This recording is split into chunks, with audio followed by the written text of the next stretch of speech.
Voici un compte-rendu détaillé et complet de la défaite surprenante du Real Madrid CF face à Retafe CF ce lundi 2 mars 2026, en 26e journée de Liga, un résultat qui a fait sensation au Santiago Bernabéu, Madrid, Espagne. Bonsoir à toutes et à tous, c'est Cheikh Barça qui vous parle. On commence. Résultat final: Real Madrid 0-1 Retafe, un score court mais lourd de conséquences pour les merengues.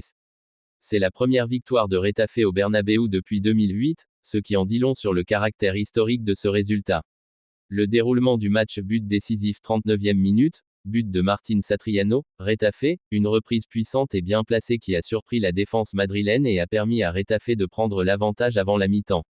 Déroulement: le Real Madrid a domin et la possession toute la rencontre, parfois proche de 70%, mais n'a jamais réussi à concrétiser ses nombreuses occasions. Les Blancos ont multiplié les tirs et les tentatives, notamment par Vinicius Junior, et quelques incursions de Arda Güler, mais le gardien adverse David Soria a réalisé plusieurs arrêts déterminants.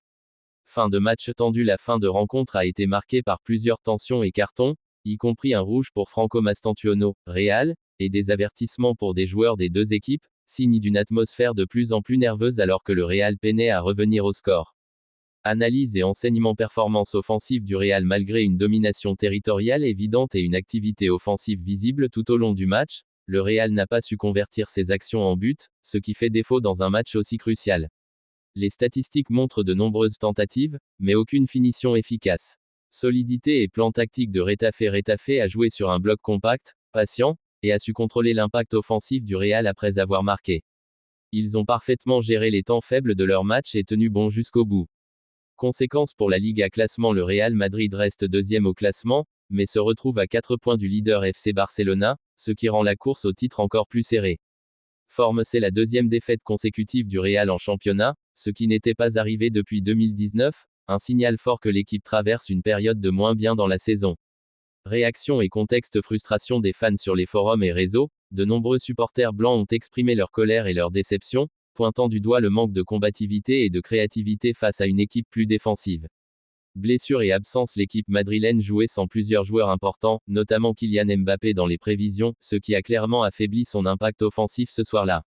En résumé, Retafe s'impose 1-0 au Bernabéu pour la première fois depuis 2008. Le Real Madrid manque d'efficacité offensive malgré sa domination. Résultat historique qui met la pression dans la course au titre en Liga pour les merengues. C'est vraiment une défaite méritée pour le Real Madrid qui n'a rien foutu, franchement. Faut dire la vérité, cette équipe du Real fait vraiment pitié. Maintenant, on est premier, le Barça. Félicitations à Retafe aussi qui a fait un bon match aujourd'hui, qui a été solide défensivement. Et voilà, c'est tout ce que je peux dire. Barça leader, Real deuxième, 4 points derrière.